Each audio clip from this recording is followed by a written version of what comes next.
বিবাহ একটি পবিত্র বন্ধন, যেখানে স্বামী স্ত্রী উভয়ের প্রতি দায়িত্ব, সম্মান ও ভালোবাসা থাকা অত্যন্ত প্রয়োজন। তবে অনেক সময় দেখা যায় স্বামী বিভিন্ন কারণে স্ত্রীকে উপেক্ষা করতে শুরু করেন।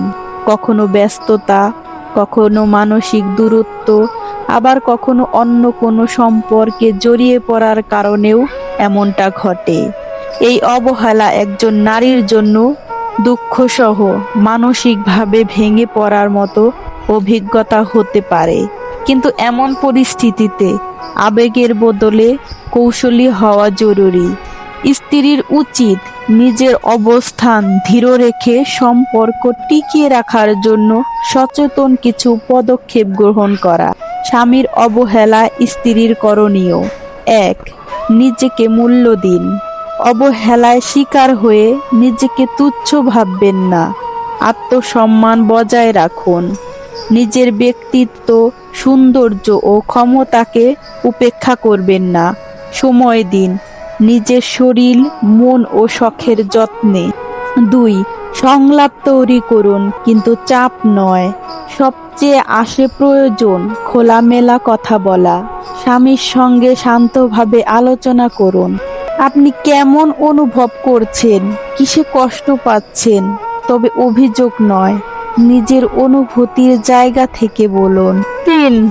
নেতিবাচক প্রতিক্রিয়া এড়িয়ে চলুন। হঠাৎ রাগান্বিত হওয়া, ঝগড়া করা বা দূরে সরে যাওয়া সমস্যাকে আরো বাড়িয়ে তোলে। শান্ত থেকে পরিস্থিতি বুঝুন এবং সমাধানমূলক আচরণ করুন। ৪. স্বামীর পছন্দ ও মনোযোগের বিষয়গুলো খেয়াল করুন। কখনো কখনো সম্পর্কের মাঝে একঘেয়েমি এসে যায়। স্বামী কি পছন্দ করেন, কোন বিষয়ে আগ্রহী, সেই জায়গাগুলোতে আবার যোগাযোগ তৈরি করার চেষ্টা করুন। ৫. সম্পর্কে উন্নয়নে নতুনত্ব আনুন। মাঝে মাঝে একটি চিঠি, একটি নতুন রেসিপি বা হঠাৎ কোনো উপহার, এগুলো সম্পর্ককে নতুন করে জাগিয়ে তুলতে পারে। ৬. নিজেকে উন্নত করুন। শিক্ষা, কেরিয়ার, স্কিল, নিজের উন্নয়ন নিয়ে ভাবুন। একজন আত্মনির্ভর ও আত্মবিশ্বাস নারী পুরুষের চোখেও নতুন করে সম্মান পায়। ৭. পরিস্থিতি পর্যবেক্ষণ করুন। অবহেলা কেবল সাময়িক মানসিক দূরত্ব নাকি অন্য কিছু, যেমন পরকীয়া, আসক্তি ইত্যাদি। এর ফলে তা বোঝার চেষ্টা করুন। প্রয়োজনে ঘনিষ্ঠ কাউকে অথবা পরামর্শদাতা, পরিবার কাউন্সিলরের সাহায্য নিন। ৮. সন্তান ও পরিবারকে ডামি হিসেবে ব্যবহার নয়। অনেক নারী সন্তানের ভবিষ্যতের কথা ভেবে সব অবহেলা সহ্য করেন। অবশ্যই সন্তান গুরুত্বপূর্ণ, কিন্তু নিজের অস্তিত্ব ভুলে গেলে সন্তানরাও একদিন এই ভুল দেখে শিখে ফেলবে। ৯. ধর্মীয় আত্মিক অনুশীলন। প্রতিদিন আল্লাহর কাছে দোয়া করুন। নিজের ভেতরের অস্থিরতা ফিরিয়ে আনতে কোরআন হাদিস পড়ুন। নামাজে মনোযোগ দিন।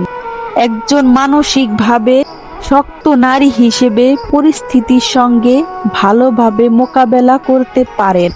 স্বামীর অবহেলা একজন নারীর জীবনে কঠিন সময় বয়ে আনলেও সেটাই জীবনের শেষ কথা নয়।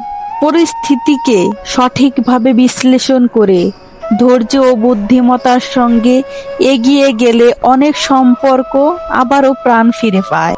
আর যদি সম্পর্ক রক্ষা করা সম্ভব নাও হয়, তাহলে নিজের আত্মমর্যাদা রক্ষা করে সামনে এগিয়ে যাওয়াই শ্রেয়। একজন নারী কেবল স্ত্রী হিসেবে নয়, একজন ব্যক্তি, একজন মা, একজন সৃজনশীল মানুষ হিসেবে অসীম সম্ভাবনার ধারক। সেই সম্ভাবনাকে সম্মান করুন, নিজেকে ভালোবাসুন।